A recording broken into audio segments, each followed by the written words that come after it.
Dans ce tutoriel, passons donc à la correction des calculs.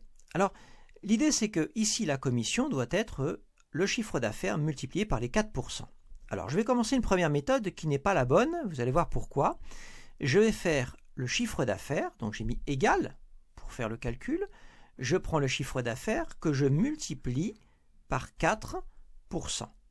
Voilà.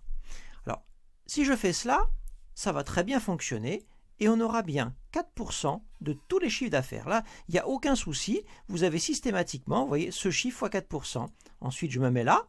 Je vois bien ce qui est dans la barre de formule. Voilà, j'ai bien la cellule C9 fois 4%. Voilà, ici, j'ai bien la cellule D9 fois 4%. Ça a fonctionné. Le problème, c'est que les 4%, ces 4%, c'est figé. C'est-à-dire que si demain, je mets 5 ici, vous voyez, ça ne change absolument pas. Ça n'est pas du tout dynamique. L'idée, c'est vraiment de créer quelque chose de dynamique et donc d'utiliser cette cellule-là dans le calcul. Alors, je vais remettre à 4%. Voilà. Alors, on va recommencer de la bonne façon, même si le calcul a été correct, mais il n'est pas dynamique. Alors, je remets égal parce que je fais un calcul. Je vais donc prendre cette cellule que je vais multiplier par celle-ci. J'ai donc pris la B9, voilà, B9 fois la F3. Je vais laisser comme ça et on va comprendre où est le problème. Et je vais maintenant incrémenter. Qu'est-ce qui se passe? Ça me met 0. Alors pourquoi? Bien, si là, j'ai choisi de prendre cette cellule fois cette cellule, en se décalant d'une case, que fait Excel? Eh bien, il se décale. Il prend cette cellule fois, non plus celle-là, mais celle-ci.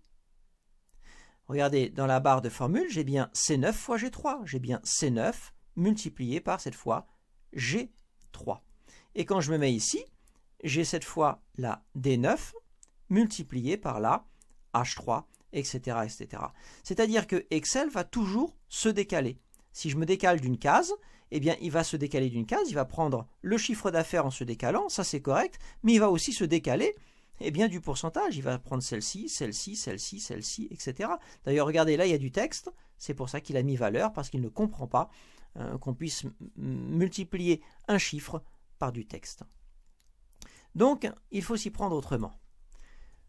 Nous souhaitons effectivement que lorsqu'on incrémente, on passe de ce chiffre d'affaires à celui-ci, à celui-ci, à celui-ci. Là, on veut bien qu'Excel se décale. Mais par contre, on ne veut pas qu'il se décale du 4. On veut qu'il reste bloqué sur les 4%, c'est-à-dire sur la F3. Ça nous amène à la bloquer, à la figer. Je mets donc égal. Je vais prendre ce chiffre-là, multiplié par cette cellule, et c'est cette cellule que je veux figer et bloquer. Et là, donc, je vais prendre sur mon clavier la touche F4. La touche F4, regardez. Alors, tantôt il faut faire F4, tantôt FN F4. Vous mettez des dollars de part et d'autre. Je les visualise là ou là. Des dollars pour dire qu'on ne se décalera pas, même si on incrémente, on ne se décalera pas de cette cellule F3. Alors, je fais entrer. Très bien. Et maintenant, regardez ce qui se passe quand j'incrémente. Eh bien, ça a fonctionné. Ici, j'ai bien la C9, cette cellule, mais toujours fois la F3. On ne s'est pas décalé. Ici, j'ai bien la D9, toujours avec la F3, etc. C'est toujours la F3 qui est utilisée. On ne se décale plus de la F3. Je vais recommencer ici. Alors, je pourrais très bien recommencer en faisant égal à ce montant multiplié par cette cellule que je bloque en faisant sur mon clavier FN F4. Et voilà, je peux incrémenter comme ceci. Mais je peux faire autrement, puisqu'en fait, ici, j'ai exactement la même formule que là, sauf que je ne vais pas prendre ce chiffre d'affaires, mais je vais prendre ce chiffre d'affaires. Je peux très bien faire un copier-coller de la formule. On a le droit de faire ça. Donc, je vais faire un clic droit, je vais faire copier, je me mets là, clic droit, coller. Mais je colle, attention, non pas les chiffres, je colle la formule, je colle f de x. Voilà. Et remarquez que là, Excel a bien compris, il prend la B14, qu'il multiplie par la F3. Voilà, ça a fonctionné. Alors, je vous disais tout à l'heure que, il y a une possibilité de faire autrement si vous souhaitez, par la suite, pousser un petit peu sur les formules. C'est de donner un nom à cette cellule. On va lui donner un nom et on va utiliser son nom dans notre formule. C'est-à-dire qu'au lieu de mettre F3 entouré de $, on mettra son nom. Et ainsi, eh bien, Excel comprendra que cette cellule, comme elle a un nom, eh bien, le nom correspond à cette cellule. Et elle ne se décalera pas. Alors on va le faire. On va prendre formule. On est donc sur les 4%. Voilà. On va prendre formule. Et on va prendre définir un nom. Et on va lui donner un nom. Définir un nom.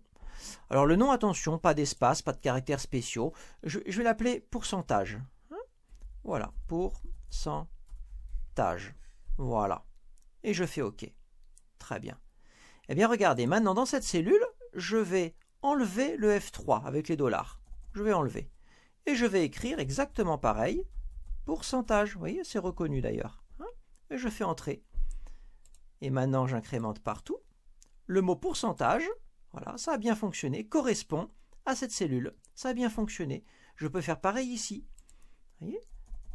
J'enlève, j'écris pourcentage. Voilà. Il est reconnu. Et j'incrémente. Et voilà. Donc au choix, soit vous prenez les $, soit vous donnez un nom à votre cellule et vous utilisez le nom dans le calcul en étant sûr que le nom eh bien, ne se décalera pas. Quand vous incrémenterez, cette cellule restera toujours à sa place. Donc là, on a fait le plus gros, on a fait ce qui concernait la cellule figée. Alors à présent, il nous faut faire un total. Donc la somme pour ce premier commercial, c'est donc son fixe plus sa commission. Voilà, très bien. Et on incrémente. Pareil pour ce commercial, c'est donc son fixe plus sa commission. Et on incrémente. Voilà. Ensuite, je continue et je vais cette fois faire la somme des deux commerciaux.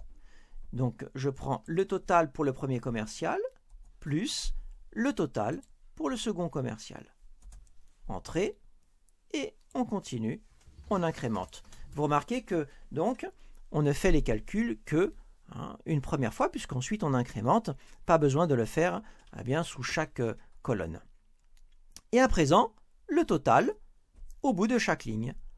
Alors là, je ne vais pas mettre égal en faisant ça, plus ça, plus ça, plus ça, plus ça. Je vais prendre l'outil somme dans accueil. Je vais prendre l'outil somme. Voilà, comme ceci. Je fais entrer. Et ensuite, eh bien, j'incrémente. Voilà, et j'ai la somme de tout. Alors vous avez remarqué qu'en incrémentant, eh bien, il m'enlève toutes les barres. Et oui, parce que sur celle-ci, je n'avais pas de barre, donc comme il recopie non seulement le calcul, mais il va le recopier aussi le fait que je n'avais pas de barre. Mais j'ai toujours cet outil après l'incrémentation. Toujours cet outil qui m'offre des choix d'incrémentation. Et là, je souhaite ne recopier que la mise en forme, non. Recopier les valeurs sans la mise en forme. Effectivement, je souhaite recopier les valeurs, mais sans toucher à la mise en forme. C'est cette option que la plupart du temps vous prendrez. Donc je recopie les valeurs sans la mise en forme. Je ne touche pas aux barres, je ne touche pas aux bordures, ni à la mise en forme. Et voilà, nous avons bien réalisé tous les calculs en révisant bien clairement la cellule figée.